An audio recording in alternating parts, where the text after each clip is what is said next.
Hello ladies and gentlemen, and welcome back to Farming Simulator 15 on the Canadian farm. Today we need to get some harvesting done, but we don't have a harvester, so let's get one. We're going to get the New Holland TC590, and we're going to rent that for, I'm going to say an hour should do. That shouldn't be excessive. And we're also going to get the header for the TC5 for an hour. And we're also going to need a trailer. So, I've caused problems. There we go. So what I'm going to do is I'm going to get, here's a bunch of trailers for the seed mod, which are amazing. I think that's actually a bit big. Yeah, what I'm going to do is I'm actually going to buy, or rent, the Brandner for an hour. And what I'm going to do is, they're all submerged because that mod has a minor bug for some reason. I'm going to reset. Oh. Reset everything. And pick up the trailer with the JCB and then get to harvesting. So let's get this. I forgot that the Glimpse is really nice because if you swap maps, I've just finished recording some Bandicoot. If you swap maps with after changing Glimpse settings, it actually remembers what your settings were. So the rental mod is getting some use at last. As you can see, we've got I know I've used a bit on Bandicoot. As you can see, we've got an hour left on both of these pieces of equipment. Well, 59 minutes. And what we're going to do is we are going to get harvesting the oats that I planted in the last episode. Now I'm wondering if these are even fully fertilized, which is mildly worrying. I think they are. I think that they... yeah, they are. Good. Oh yeah, that... The effects for the lime actually don't go away until you've cultivated or seeded over it, which is slightly annoying, but it's a thing that happens. What seeder do we have? Oh, we got a seed that needs tillage beforehand, so we're gonna have to actually cultivate the field after this and get ready to seed something else. I think the effects for the windrows are a bit excessive. I think the windrows are a bit excessive in this map, but that's something that can kind of be overlooked. So I know I can, I'm really overemphasizing certain words. I know I can use courseplay to do this. I don't see the point because I've only got the one field. There's no real need to do courseplay if I've only got the one field. I mean, this harvester, I don't think this harvester is even going to fill up by the time I'm finished. Which is kind of why I decided on the Brandner. I tested a bit on this map. And the oat yield is quite low, but I think the price is really, really high. I think it's got a canola style price. Let's have a look. Prices, oats, 475. Oh, it's actually got... What's the point of growing oats? They've got next to no price and no yield. I'm wondering if that's actually a problem with the map more than anything else. So we're going to need to get more fields if we want to get any money at all. So I think we're going to go for field 2 or 3 next. Probably field 2. I'm going to have to check the prices of both of them. Because the rental mod will allow us to do a bit more than we will be able to otherwise. I haven't got multi-mowing in yet, because I meant to install it earlier today, I forgot to, and I haven't actually closed the game down yet since recording Bandicoot, when I also said I need to install multi-mowing. I'll do it after I've recorded these 2 episodes, because I need to get the clover and the alfalfa cut. They're in grass. They're in grass, so I actually do need to get the clover and alfalfa cut. They have windrows installed on the map, which is nice. So I can cut them and actually use them for bales and silage, and I think possibly even hay. I think they use grass windrow. It's going to be interesting. I'm going to see what I can do with them.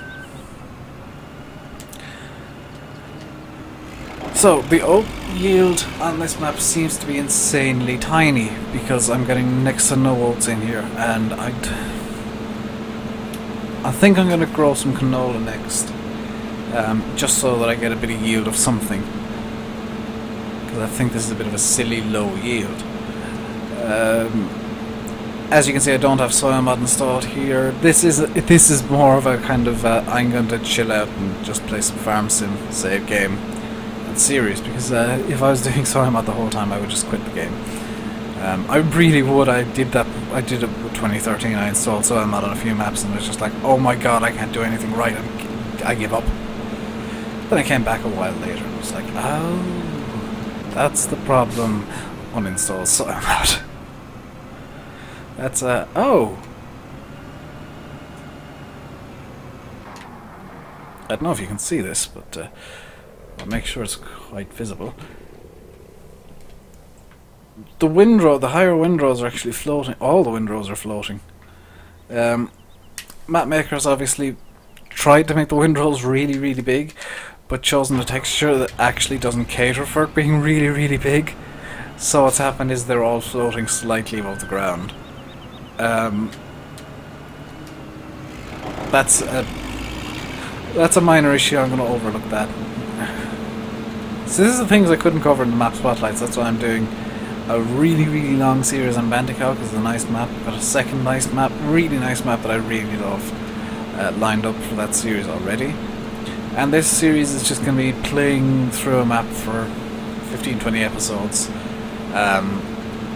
and just kind of exploring things. I'm going to try and grow everything on the maps and harvest everything on the maps and do all that sort of stuff. Consider this series a an extended map spotlight of sorts,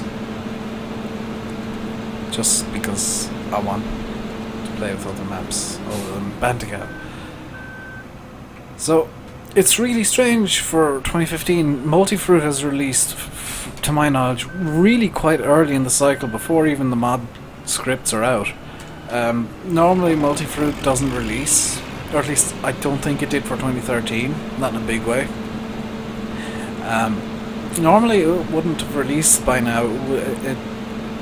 I think in 2013 it did only release after modding scripts were released, because it was quite hard to get Multifruit in. I think Giants might have changed that though for 2015, because there's so many Multifruit maps out there already. And some really, really good Multifruit maps, which I didn't see all that much of in 2013.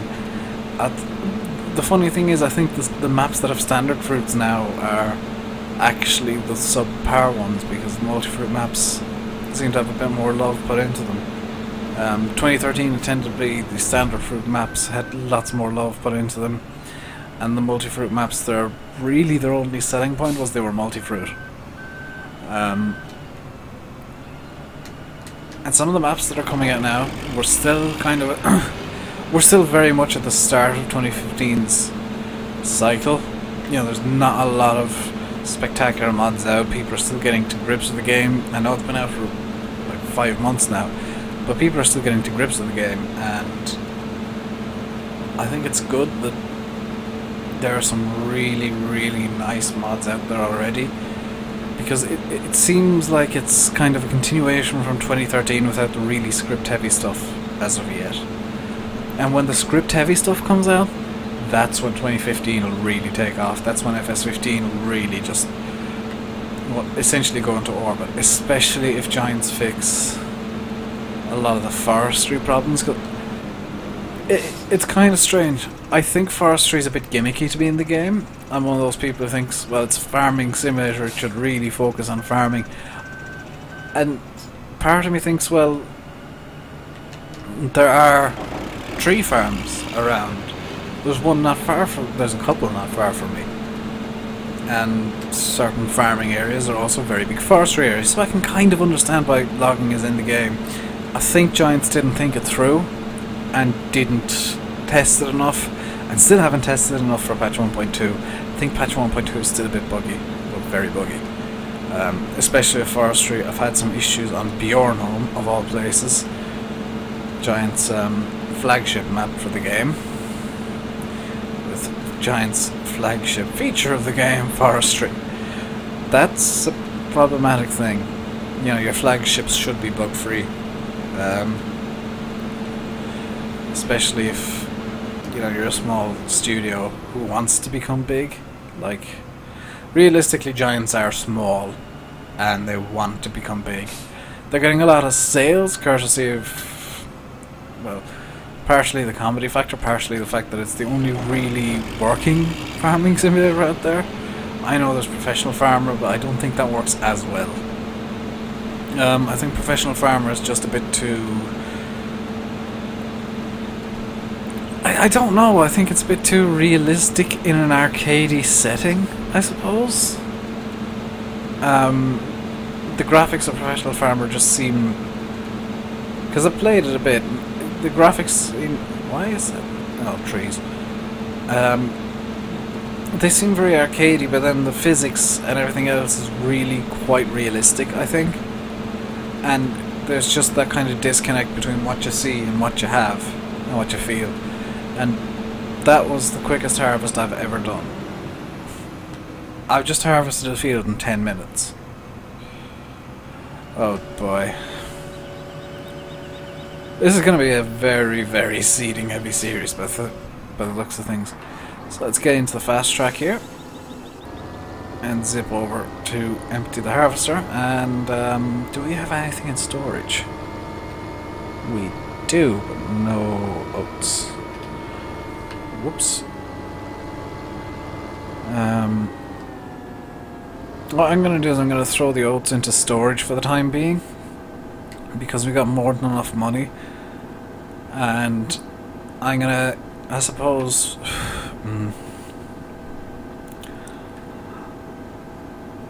I'm going to, right now, get a baler. The baler I'm going to get is the Metallfach Z562, because it works quite well. And I also want to get... I'm going to stick with that for the time being. I think actually I'm going to sell everything, so all the crops that I have, because I can't quite afford anything else that I need. So I'm going to start off with oats, which sell best at the shipping office. The shipping office, okay. So let's take down that PDA, bring up this. I'm in the harvester. The shipping office is on the east. The biomass heating plant is the only sell point on the west side of the map. That's amazing. So let's try and get over to the shipping office then, which is beside the... Oops, I knocked something off my desk. I'm gonna have to pick that up for the next episode. I'm gonna record 2 episodes today, back to back again. I'm gonna have to pick up what I just dropped between the two of them, because something that I kind of need, or something that I want near me. Anyway, something I don't want on the floor.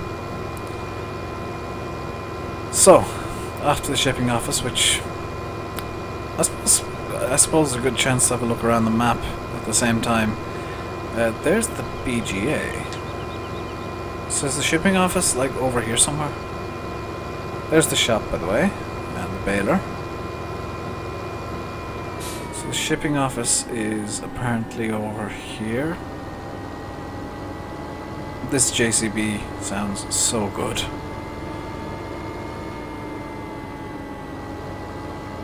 Yeah, here we go.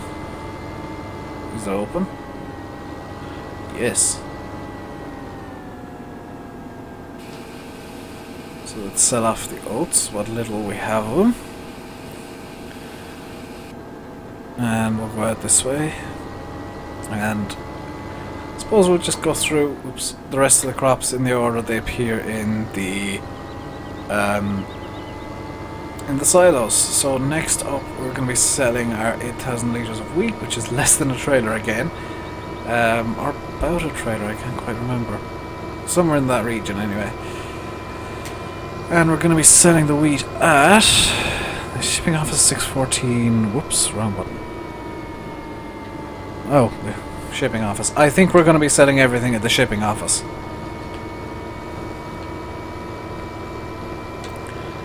So, luckily because of the fast track, we're going around the map at 70 kilometers an hour, which does speed things up considerably. It's kind of why I decided on the fast track for a relatively open map like this, where I'm going to be trying really fast expansion of the farm, so that I'm not doing... Well, I like doing multiple things per episode. I think it's a bit silly that I can get a harvest done in 10 minutes though. Oh, that is one trailer. That's amazing. So we're gonna head back to the shipping office now with the wheat. One thing I've noticed, there doesn't seem to be any traffic on this map, which I think is a bit of a shame. You know, wherever this map is, it seems a bit dead and lifeless and creepy, because there's nobody here. I heard a hissing and a crunching, and it turns out that was the JCB making hydraulic noises for some reason. The Brantner seems to actually be a bit uncomfortable looking on the back of this thing, which is a bit silly. So that I suppose that's the way it's supposed to look, but it does look a bit awkward. It looks like it's tipped up a bit, which I don't think it should be. But the fast track can just pull anything. I've actually gone out with the biggest plow in the game. The fast track can pull it. Because I love my testing. I love testing things in silly ways. From my testing, the fast track can run pretty much anything. I think this is smaller of the 230. I think this is the smaller of the two fast tracks. But it can pull damn near anything, which is amazing because it actually cuts down the amount of vehicles I'll need, especially with the speed. The speed is actually, for me, a big selling point. Because, well, I don't want to be toddling along at 30 kilometers an hour in a tractor. I want to be going... I'm like Jeremy Clarkson, really. I just want to be going fast. I prefer going as quickly as I possibly can over kind of tootling along very slowly. So next up is barley, and we're going to be selling the barley at, I thought so, the shipping office. Is there more barley in storage? 50, never mind. What on earth is this? So good. Okay, so this is mixed rations. This is silage, straw, grass and hay. So Haxelgut must be chaff?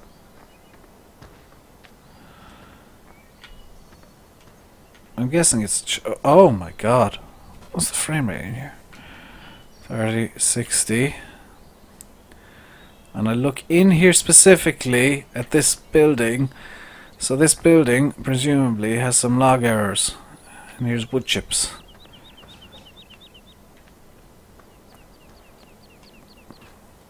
Yeah, it's this building here.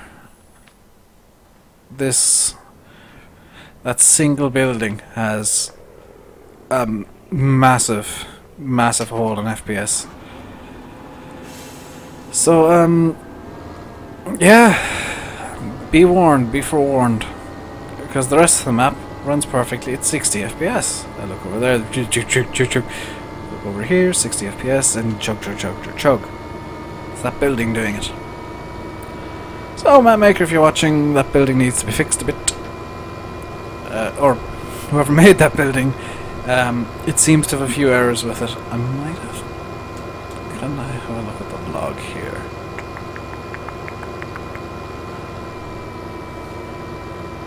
Soil mod is... Yeah, so I tried to load up because it's in my mods folder, but it didn't because I don't have it installed on the map. If you're wondering what all those errors say. Basically what SoilMod does is it tries to open with every map you open, by the looks of things. And when it's not installed on a map, it just goes, well, what's going on here? Why no SoilMod? Why you no love me? And I don't love you on this map because this map is just a bit silly. I couldn't imagine using SoilMod on this map because I'd just be constantly going, oh well, my one field needs everything done, I'll just do it in an episode, I suppose. So, I'm gonna go get the canola and bring it back to the shipping office because it seems like that's the only sell point that actually has prices worth using. Let's have a check. 1063 the shipping office. And the freight yard is useless. Up your game, freight yard.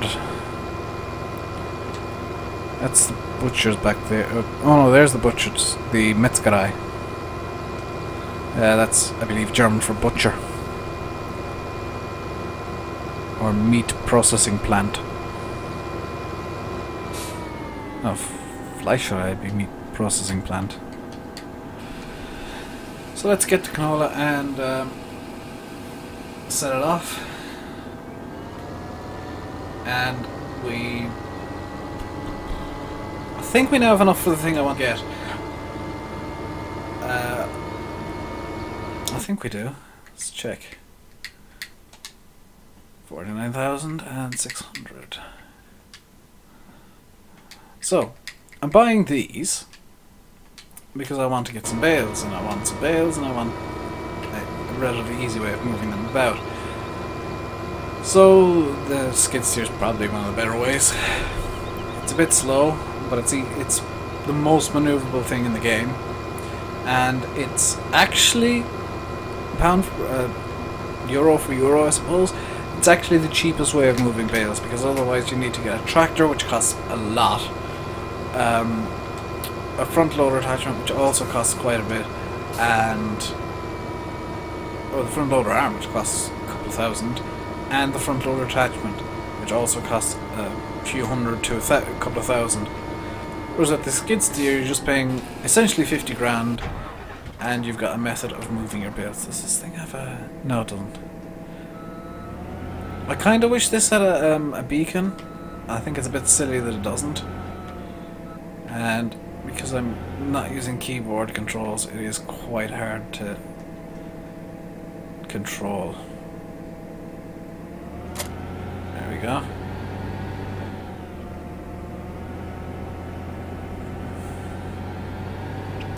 So if you're not using the keyboard to control this thing, you're in a bit of trouble. But what I've discovered is if you just lay off on the accelerator bit and just kind of go through it with a small bit of steering input, a small bit of accelerator input, so a small bit of throttle input, you can control it quite well. It just likes doing donuts. It really, really wants to do donuts, so let's get a couple of donuts done. There we go. I think I'm gonna end the episode here, and off screen I'm gonna get the JCB, this skid steer, and the fast track with the baler down to the farm, and I'll do some baling and take the bales in. So until then, I've been Rainbow Dave. You've been watching Farming Simulator 15 on the Canadian farm. Please comment, like and subscribe and all of that good stuff. In the next episode we'll be doing some baling and flinging bales like mad with the skid steer probably. So until then, stay safe and goodbye.